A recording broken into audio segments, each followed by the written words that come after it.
ফিরলাম বিরতির পর। নজর রাখবো একটি গুরুত্বপূর্ণ খবরে। ইডিকে ধমক দেশের শীর্ষ আদালতের। আরো একবার জানিয়ে রাখবো, ইডিকে ধমক সুপ্রিম কোর্টের। প্রিভেনশন অফ মানি লন্ডারিং অ্যাক্টের প্রয়োগ নিয়ে এনফোর্সমেন্ট ডিরেক্টরকে ধমক শীর্ষ আদালতের। একটি মামলার শুনানিতে কেন্দ্রীয় এই সংস্থার কার্যপদ্ধতি নিয়ে কঠোর বক্তব্য বলেন প্রধান বিচারপতি এনভি রমনা, বিচারপতি এএস বোপান্না এবং বিচারপতি হিমা কোহলি। প্রধান বিচারপতি রমনা বলেন, এই আইনকে আপনারা হালকা করে দিচ্ছেন। তার প্রশ্ন, 100 টাকা 10,000 টাকার মামলা এই আইনে ব্যবহার করেন তাহলে কি হবে? এক্ষেত্রে অনেক যুক্তিসঙ্গতভাবে ব্যবহার করতে হবে এই আইন। মন্তব্য প্রধান বিচারপতি এনভি রমনার। আমরা এ বিষয়ে বিস্তারিত জানার চেষ্টা করব। আমাদের প্রতিনিধি পীযূষ কান্তি নাগ রয়েছেন টেলিফোনে, কথা বলবো তার সঙ্গে। পীযূষ, এ বিষয়ে কি পর্যবেক্ষণ সুপ্রিম কোর্টের, বিস্তারিত জানতে চাইবো। দেখো, বিচারপতি এমভি রমনার যে আজকের মন্তব্য, সেই মন্তব্য কিন্তু যথেষ্ট তাৎপর্যপূর্ণ। বেশ কয়েক বছর ধরেই দেখা যাচ্ছে যে এই চিটফান্ড জাতীয় যে সমস্ত কেস তদন্তে সিবি এবং ইডিআই নামছে, সেই বেআইনি অর্থলগ্নি সংস্থার সেই সংক্রান্ত তদন্তে নেমে দেখা যাচ্ছে সিবিআই এবং ইডি যে ভূমিকা পালন করছে, সেই ভূমিকা কিন্তু ক্রমশ প্রশ্নের মুখে ঠেলে দিচ্ছে। ঠিক এই ধরনের এবং একটি মামলাতেও কিন্তু এর আগে সুপ্রিম কোর্ট এই ধরনের মন্তব্য করেছিল। সেই ক্ষেত্রে আজকের যে মন্তব্য তা কিন্তু যথেষ্ট তাৎপর্যপূর্ণ, কারণ বেআইনি অর্থলগ্নি সংস্থা বা তুমি আমাদের সঙ্গে থাকো, তোমাকে এই মুহূর্তে একটু বিরত করব। আমরা টেলিফোনে যোগাযোগ করতে পেরেছি বিশিষ্ট আইনজীবী সৌদ আহমেদ सईद के। सौद साहब, आपका बहुत बहुत स्वागत है कोलकाता टीवी पर। सर, मैं आपसे ये जानना चाहता हूं, आज सुप्रीम कोर्ट ने ईडी का जो कर्म पद्धति है, जिस तरह से काम कर रही है ईडी, उसको लेकर आज स्ट्रॉन्ग रिमार्क्स पास किए हैं सुप्रीम कोर्ट। आपका क्या कहना है इसमें? शुक्रिया मुझे टीवी पे सुनने के लिए।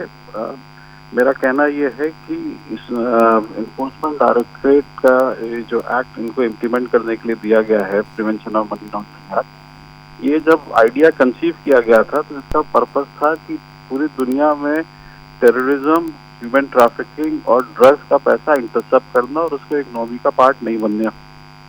अगर हम एनफोर्समेंट डायरेक्टरेट की वर्किंग देखें तो जितने केसेस हैं, हार्डली 1% केसेस भी नहीं होंगे जो इन 3 क्राइम्स को डील करते होंगे।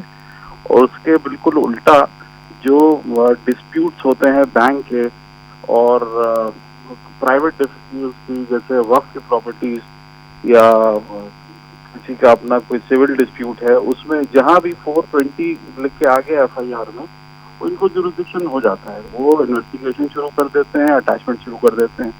आइडियली वही चीज इन्फोर्समेंट डायरेक्टरेट को इन्वेस्टिगेट करनी चाहिए जो अटैच करके सेंट्रल गवर्नमेंट को कन्फिस्केट हो सके। लेकिन अब ये हर डिस्प्यूट में नजर आते हैं। अभी सुना लखनऊ में कोई केस वक्फ से रिलेटेड है, उसमें प्राइवेट पार्टी डिस्प्यूट हुआ तो उसमें भी इन्फोर्समेंट डायरेक्टरेट उसको इन्वेस्टिगेट कर रही है। दैट इज वाई, इसीलिए आज सुप्रीम कोर्ट ने इस ऑब्जर्वेशन को दिया कि हर तरह के मैटर में अगर आप इस्तेमाल करेंगे तो इसका जो मेन पर्पस है वो खत्म हो जाएगा। जी सर, बहुत ही स्ट्रॉन्ग रिमार्क्स आया है आज सुप्रीम कोर्ट के तरफ से। चीफ जस्टिस ने यह भी कहा है कि you are diluting the act. 100 रुपए की मामले में, 10,000 रुपए की मामले में अगर आप पीएमएलए को अगर लागू करते हैं तो फिर क्या इसका मायने रहेगा?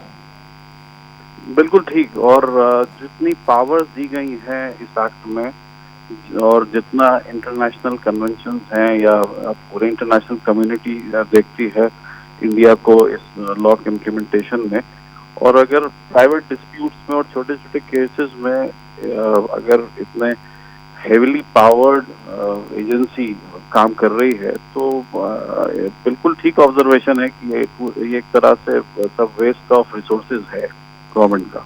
सर प्रॉब्लम कहाँ पे हो रही है ईडी को और सीबीआई को काम करने में? बेसिकली ईडी को ये prevention of money laundering act ये जो लगा रहे हैं कोई भी मामले में जो भी ईडी के हाथ में आ रहे हैं, मेरा आपसे ये सवाल है कि प्रॉब्लम कहाँ पे हो रहा है? प्रॉब्लम कोई इसमें देखने वाला नहीं है कि हम डिपार्टमेंट जो है या एक्ट के इम्प्लीमेंटेशन में किस नेचर के मुकदमे ये लोग कर रहे हैं। अगर किसी केस में मान लीजिए इनकम टैक्स का भी है और उसमें सिर्फ 120B आ गया है तो वो भी इनको जुरिसडिक्शन हो गया, उसको पिकअप कर सकते हैं। तो इसलिए कोई ऐसी अथॉरिटी या बॉडी नहीं है जो इसमें ये एग्जामिन कर सके कि ये कितने परसेंट किस नेचर के मुकदमे इन लोगों ने किए। জি জি बहुत শুকরিয়া স্যার। আমরা কথা বলছিলাম বিশিষ্ট আইনজীবী সওদ আহমেদ সাঈদের সঙ্গে এবং তিনি যেরকম বললেন যে ইডির যে কাজ সেই কাজকে দেখে এবং prevention of money laundering act যেভাবে ব্যবহার করা হচ্ছে সেইটা দিয়ে শীর্ষ আদালতের যে পর্যবেক্ষণ, সঠিক পর্যবেক্ষণই আজকে শীর্ষ আদালত করেছে। আমাদের প্রতিনিধি পীযূষ কান্তি নাগও ছিলেন টেলিফোনে। পীযূষ, তোমাকেও ধন্যবাদ আপাতত।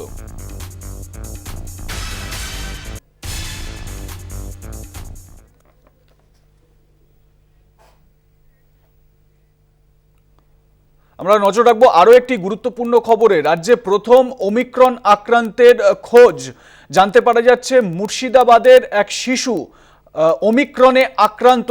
ওই শিশুটি হায়দ্রাবাদে গিয়েছিল এবং সেখান থেকে মুর্শিদাবাদে ফেরে তারপরই ওমিক্রনের আক্রান্ত হওয়ার খবর সামনে এসেছে। রাজ্যে প্রথম ওমিক্রন আক্রান্তের খোঁজ। ওমিক্রন আক্রান্ত 7 বছরের এক শিশু। রাজ্যে প্রথম ওমিক্রন আক্রান্ত 7 বছরের ওই শিশু, মুর্শিদাবাদের বাসিন্দা ওই শিশু হায়দ্রাবাদ থেকে সম্প্রতি ফিরেছিল মুর্শিদাবাদে এবং তারপরই তার ওমিক্রন আক্রান্তের খবর সামনে এলো। স্বাভাবিকভাবে এই ঘটনায় কিছুটা উদ্বেগ তো রয়েছে। নিমাই পান্ডা আমাদের প্রতিনিধি রয়েছেন টেলিফোনে, কথা বলবো তার সঙ্গে। নিমাই, কি জানা যাচ্ছে বিষয়? তখন ওমিক্রন কিন্তু সারা পৃথিবীতে 60-এর বেশি দেশে ছড়িয়েছে। এই দেশেও অনেক রাজ্যে ছড়িয়েছে, কিন্তু প্রথম ওমিক্রন আক্রান্তের খোঁজ পাওয়া গেল মুর্শিদাবাদে। কয়েকদিন আগে হায়দ্রাবাদ থেকে একটি 7 বছরের ছেলে যে মুর্শিদাবাদে ফেরে, মুর্শিদাবাদের গোদাখালী বলে একটি জায়গা, সেখানে তার সন্দেহ হয়েছিল যে নতুন কোনো ভ্যারিয়েন্টে আক্রান্ত কিনা। আর্টিফিশিয়াল রিপোর্ট পজিটিভ হয়েছিল। বেশ, ধন্যবাদ নিমাই তোমাকে। আমরা আবারও তোমার সঙ্গে পরবর্তী সময় যোগাযোগ করব।